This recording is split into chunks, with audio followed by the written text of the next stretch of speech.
നമസ്കാരം.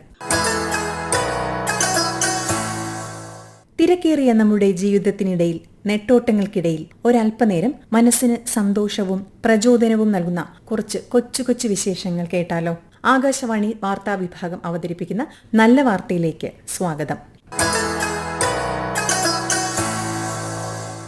ജീവിതത്തിൽ പലവിധ ബുദ്ധിമുട്ടുകളുണ്ടായിട്ടും രോഗം തളർത്തിയിട്ടും അതൊക്കെ അവഗണിച്ച് മുന്നേറി വിജയം കൈവരിച്ച നിരവധി പേരെക്കുറിച്ച് നല്ല വാർത്തയിലൂടെ ശ്രോതാക്കൾ അറിഞ്ഞിട്ടുണ്ട്. അത്തരമൊരു വിജയത്തിന്റെ വാർത്തയാണ് നല്ല വാർത്തയിൽ ഇനി. മസ്കുലാർ ഡിസ്ട്രോഫി എന്ന രോഗത്തെ അതിജീവിച്ചുകൊണ്ട് കൊമേഴ്സിൽ ബിരുദാനന്തര ബിരുദവും നെറ്റും സെറ്റും JRFും നേടി PhD എന്ന ലക്ഷ്യത്തിനായി പരിശ്രമിക്കുന്ന ആർഷ എന്ന മിടുക്കിയെക്കുറിച്ച്. പുസ്തകമെടുക്കാൻ പോലും പരസഹായം ആവശ്യമായ അവസ്ഥയിലേക്ക് എത്തിയിട്ടും തളരാതെ പഠിച്ചു മുന്നേറുകയാണ് കൊല്ലം ശ്രീനാരായണ കോളേജിലെ ആർഷ. ആർഷയുടെ വിജയകഥയുമായി ആകാശവാണി കൊല്ലം ജില്ലാ പ്രതിനിധി നീരജ് ലാൽ. രോഗം വീൽചെയറിലാക്കിയിട്ടും ദുഃഖത്തിനും നിരാശയ്ക്കും ഇടം നൽകാതെ മനസ്സിൽ സ്വപ്നം നിറച്ച് പഠിച്ചു മുന്നേറി PhDയുടെ പടിവാതിക്കലെത്തി ആർഷ. 3ാം ക്ലാസ്സിൽ പഠിക്കുമ്പോഴാണ് ആർഷയ്ക്ക് മസ്കുലർ ഡിസ്ട്രോഫി എന്ന രോഗം സ്ഥിരീകരിക്കുന്നത്. ആർഷയ്ക്കൊപ്പം വളർന്ന രോഗം ക്രമേണ അവളുടെ ചലനശേഷിയെ ഏതാണ്ട് പൂർണ്ണമായും പരിമിതപ്പെടുത്തി. 9ാം ക്ലാസ് ആയപ്പോഴേക്കും വീൽചെയറിലാക്കി ജീവിതം. സയൻസ് എടുത്താൽ പ്രാക്ടിക്കൽ പ്രായോഗികമാകില്ലെന്ന് മനസ്സിലായതോടെ MBBS സ്വപ്നം ഉപേക്ഷിച്ച് +1 കൊമേഴ്സ് എടുത്തു. 10ാം ക്ലാസ്സിലും +2വിലും ഫുൾ A+ നേടി. പിന്നീട് 5 കൊല്ലം കൊല്ലം ശ്രീനാരായണ കോളേജിൽ.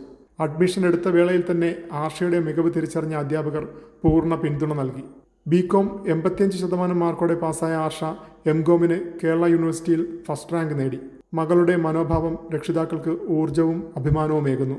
മകൾക്കായി പ്രവാസ ജീവിതം അവസാനിപ്പിച്ച അച്ഛൻ ചന്ദ്രബോസാണ് 5ാം ക്ലാസ് മുതൽ ആർഷയെ വിദ്യാലയമുറ്റത്ത് എത്തിക്കുന്നത്. കോളേജ് അധ്യാപിക ആകണമെന്ന സ്വപ്നത്തിലേക്ക് അടുക്കുകയാണ് ആർഷ. നേട്ടങ്ങളും വിജയങ്ങളും തീർച്ചയായും സന്തോഷം നൽകുന്നവയാണ്. എന്നാൽ പ്രതിസന്ധികളെ അതിജീവിച്ചുകൊണ്ടുള്ള നേട്ടങ്ങൾ നൽകുന്ന സന്തോഷം ഇരട്ടിയാണ്. പരിസ്ഥിതി സംരക്ഷണത്തിൽ പുതിയ മാതൃക സൃഷ്ടിച്ച് ഉത്തർപ്രദേശ്. 100 വർഷത്തിലധികം പഴക്കമുള്ള 948 പുരാതന മരങ്ങളെ ജീവിക്കുന്ന പൈതൃകമായി പ്രഖ്യാപിച്ചു. ഈ മരങ്ങൾ മ്യൂസിയത്തിലേക്കോ നഴ്സറിയിലേക്കോ മാറ്റാതെ അവ നിലകൊള്ളുന്ന സ്ഥലത്തു തന്നെ സംരക്ഷിക്കുകയാണ് ലക്ഷ്യം. കൂടാതെ പല തലമുറകളുടെ ചരിത്രത്തിനും സംസ്കാരത്തിനും സമൂഹ ജീവിതത്തിനും സാക്ഷികളായ ഈ മരങ്ങളെ വെട്ടുന്നതും കേടുപാടുകൾ വരുത്തുന്നതും കർശനമായി നിയന്ത്രിക്കും. വനം വകുപ്പും ജില്ലാ ഭരണകൂടവും ചേർന്ന് ഈ വൃക്ഷങ്ങളുടെ ആരോഗ്യനില നിരീക്ഷിക്കുകയും ആവശ്യമായ പരിചരണം ഉറപ്പാക്കുകയും ചെയ്യും. ആർത്തവ ശുചിത്വം ഉറപ്പാക്കുന്നതിനായി പുതിയ പദ്ധതിയുമായി പാലക്കാട് നഗരസഭ. മെൻസ്ട്രൽ ഹൈജീൻ മാനേജ്മെന്റ് കോർണർ എന്ന പേരിൽ പ്രത്യേക സഹായ കേന്ദ്രങ്ങൾ ആരംഭിക്കാനാണ് പദ്ധതി. സാനിറ്ററി പാഡ് വെൻഡിംഗ് മെഷീനുകൾ, ഉപയോഗിച്ച പാഡുകൾ സുരക്ഷിതമായി നശിപ്പിക്കാൻ സംവിധാനങ്ങൾ, ശുചിത്വ സൗകര്യങ്ങൾ തുടങ്ങിയ വിവിധ സൗകര്യങ്ങളാണ് ഈ കേന്ദ്രങ്ങളിൽ ഒരുക്കുന്നത്. നഗരത്തിലെ സ്കൂളുകൾ, ബസ് സ്റ്റാൻഡുകൾ, പാർക്കുകൾ തുടങ്ങിയ പ്രധാന പൊതു ഇടങ്ങളിൽ കേന്ദ്രങ്ങൾ സ്ഥാപിക്കും. വിദ്യാർത്ഥിനികൾക്കും പൊതു ഇടങ്ങളിൽ എത്തുന്ന സ്ത്രീകൾക്കും ആവശ്യമായ ശുചിത്വ സൗകര്യങ്ങൾ ലഭ്യമാക്കുകയും ആർത്തവവുമായി ബന്ധപ്പെട്ട ആരോഗ്യബോധം വർദ്ധിപ്പിക്കുകയും ചെയ്യുന്നതാണ് പദ്ധതിയുടെ ലക്ഷ്യം. സ്ത്രീകൾക്കും പെൺകുട്ടികൾക്കും വലിയ ആശ്വാസമാകുന്ന പദ്ധതി നഗരസഭാ ഫണ്ടിനൊപ്പം CSR ഫണ്ടും ഉപയോഗിച്ച് നടപ്പാക്കാനാണ് തീരുമാനം. കർണാടകയിലെ ബെലഗാവി ജില്ലയിലെ ഹലഗ ഗ്രാമപഞ്ചായത്ത് നടപ്പാക്കിയ ഡിജിറ്റൽ ഡീടോക്സ് പദ്ധതിയെക്കുറിച്ച് നല്ല വാർത്ത മുൻപ് റിപ്പോർട്ട് ചെയ്തിരുന്നു. ഇതേ മാതൃകയിൽ ഡിജിറ്റൽ ബ്രേക്ക് പദ്ധതിക്ക് തുടക്കമിട്ടിരിക്കുകയാണ് കേരളത്തിലെ വടക്കേക്കര ഗ്രാമപഞ്ചായത്ത്. മൊബൈൽ ബ്രേക്ക് എന്ന പേരിൽ രാത്രി 7 മണി മുതൽ 9 മണി വരെയുള്ള ഈ ഡിജിറ്റൽ ഉപവാസത്തെക്കുറിച്ച് വടക്കേക്കര ഗ്രാമപഞ്ചായത്ത് പ്രസിഡന്റ് ശ്രീ സനീഷ്.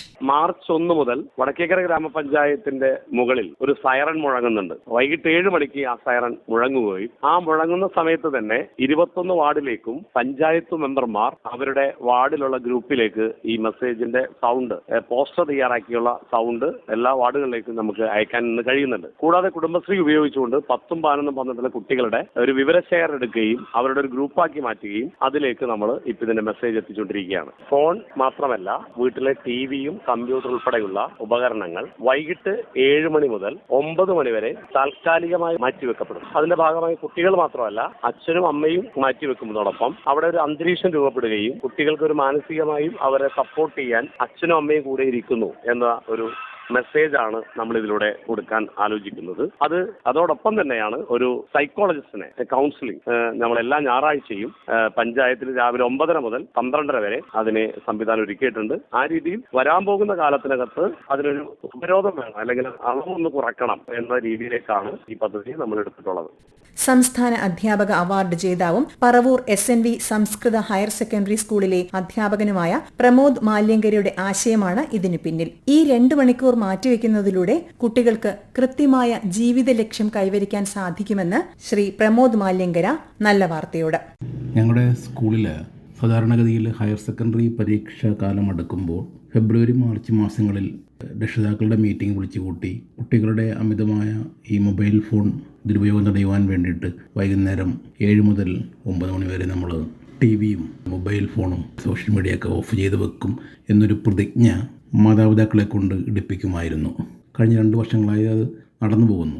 ഒരു ചെറിയ ആശയം വടക്കേക്കര ഗ്രാമപഞ്ചായത്ത് പ്രസിഡന്റ് ശ്രീ KS സനീഷ് അവர்களுമായി പങ്കിടുകയും ആ പരിപാടി ആ പഞ്ചായത്തിൽ തന്നെ നടപ്പാക്കുകയും ചെയ്തപ്പോൾ വളരെയേറെ അഭിമാനകരമായ അധ്യാപക നിമിഷമായി ഞാനതിനെ കണ്ടു. കുട്ടികളുടെ വിദ്യാഭ്യാസ ഉന്നമനത്തിന് വേണ്ടി എടുക്കുന്ന ഒരു തീരുമാനം 2 മണിക്കൂർ ഒന്ന് മാറ്റിവെക്കൂ, നിങ്ങൾക്ക് കൃത്യമായ ലക്ഷ്യം കൈവരിക്കാനുള്ള സാഹചര്യം വന്നു ചേരും.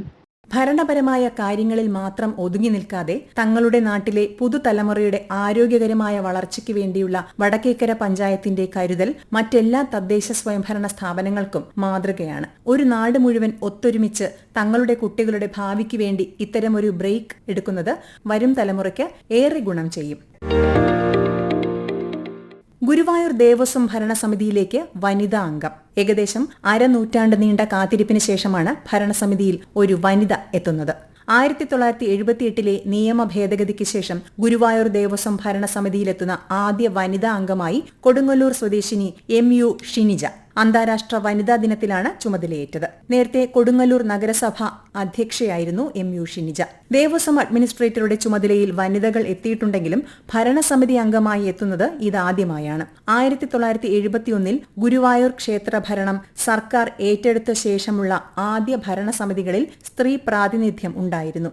സാഹിത്യകാരി N ബാലാമണി അമ്മ, ദേവകി അമ്മ എന്നിവർ ആദ്യകാലത്തെ ഭരണസമിതിയിൽ ഉണ്ടായിരുന്നു. തൃശൂർ അകലാട് കടൽ തീരത്ത് വിരിഞ്ഞ കടലാമ കുഞ്ഞുങ്ങളെ സുരക്ഷിതമായി കടലിലേക്ക് യാത്രയാക്കി. മണ്ണിൽ നിക്ഷേപിച്ച 124 മുട്ടകളും 1.5 മാസം കഴിഞ്ഞ് പൂർണ്ണമായും വിരിഞ്ഞത് സീസണിൽ പ്രകൃതി കനിഞ്ഞു നൽകിയ വിജയമായി കണക്കാക്കുന്നു. സീസണിൽ 2ാമത്തെ കൂട്ടിലെ കുഞ്ഞുങ്ങളാണ് വിരിഞ്ഞിറങ്ങിയത്. അകലാട്, പഞ്ചവടി, ബ്ലാങ്ങാട് ബീച്ചുകളിൽ നിന്നായി ഇതുവരെ 100-ലധികം കൂടുകൾ ലഭിച്ചതായാണ് റിപ്പോർട്ട്. മാർച്ച് വരെ നീളുന്ന സീസണിൽ കൂടുതൽ ആമകൾ മുട്ടയിടാൻ എത്തുമെന്നാണ് പ്രതീക്ഷിക്കുന്നത്. പ്രകൃതിയും മനുഷ്യരും ചേർന്ന് സംരക്ഷിക്കുമ്പോൾ ജീവജാലങ്ങൾക്ക് സുരക്ഷിതമായ ഭാവി ഉറപ്പാക്കാം. കടലാമകളെയും നമ്മുടെ തീരപ്രദേശങ്ങളെയും സംരക്ഷിക്കാനുള്ള ശ്രമങ്ങൾക്ക് നമുക്കും കൈകോർക്കാം. പാലക്കാട് കല്ലടിക്കോട്ടെ രാജൻ മാഷ്. വിരമിച്ചിട്ടും സമൂഹത്തിനായി പ്രവർത്തനം തുടരുന്ന രാജൻ മാഷ് ഇന്നും അനേകം യുവാക്കൾക്ക് പ്രചോദനമാണ്. കരിമ്പ ഗവൺമെന്റ് ഹയർ സെക്കൻഡറി സ്കൂളിൽ അധ്യാപകനായിരുന്ന അദ്ദേഹം 2009 വിരമിച്ചത്. തുടർന്ന് രാജൻ മാഷ് പൂർണ്ണമായും സൗജന്യമായി നൽകിയ പരിശീലനം 100ഓളം ആളുകൾക്ക് സർക്കാർ ജോലി നേടാൻ വഴികാട്ടിയായി. 20 വർഷത്തിലേറെയായി ലൈബ്രറി പ്രവർത്തനങ്ങൾ നയിച്ചുവരികയാണ് 72-കാരനായ ഇദ്ദേഹം. കവിതാ സമാഹാരവും രചിച്ചിട്ടുണ്ട്. ഇന്നും ദിവസവും മണിക്കൂറുകൾ വായനയ്ക്ക് മാറ്റിവെക്കുകയും അറിവ് പങ്കുവയ്ക്കുന്നതിനായി സമർപ്പിക്കുകയും ചെയ്യുന്ന രാജൻ മാഷിന്റെ ജീവിതം നമുക്ക് എല്ലാവർക്കും മാതൃകയാണ്. 42 വർഷങ്ങൾക്ക് ശേഷം പ്രത്യേക ഇനം പന്നൽ ചെടികളെ കേരളത്തിൽ വീണ്ടും കണ്ടെത്തി. ടെറിഡോഫൈറ്റ് വിഭാഗത്തിലെ പൈറോസിയ അഡ്നസെൻസ് എന്ന ഇനം പന്നൽ ചെടികളെയാണ് തിരുവനന്തപുരം യൂണിവേഴ്സിറ്റി കോളേജ് ബോട്ടണി വിഭാഗം ഗവേഷക അഷിത, ഗൈഡും പ്രൊഫസറുമായ ഡോക്ടർ ശൈലജ S. നായർ എന്നിവർ ചേർന്ന് കണ്ടെത്തിയത്.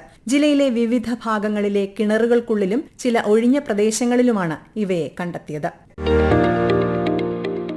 നല്ല വാർത്ത all India radio news Thiruvananthapuram എന്ന ഞങ്ങളുടെ യൂട്യൂബ് ചാനലിലും ലഭ്യമാണ്. നല്ല വാർത്തയെക്കുറിച്ചുള്ള ശ്രോതാക്കളുടെ അഭിപ്രായം നല്ല വാർത്ത feedback@gmail.com എന്ന ഇമെയിൽ ഐഡിയിലും യൂട്യൂബ് കമന്റായും അറിയിക്കാവുന്നതാണ്. ശ്രോതാക്കളുടെ അഭിപ്രായങ്ങൾ ഞങ്ങൾക്ക് ഏറെ വിലപ്പെട്ടതാണ്. നല്ല വാർത്ത അവതരിപ്പിച്ചത് ആകാശവാണി തിരുവനന്തപുരം പ്രാദേശിക വാർത്താ വിഭാഗം. ഏകോപനം ലെമി ജി നായർ. തയ്യാറാക്കി അവതരിപ്പിച്ചത് സുവർണ.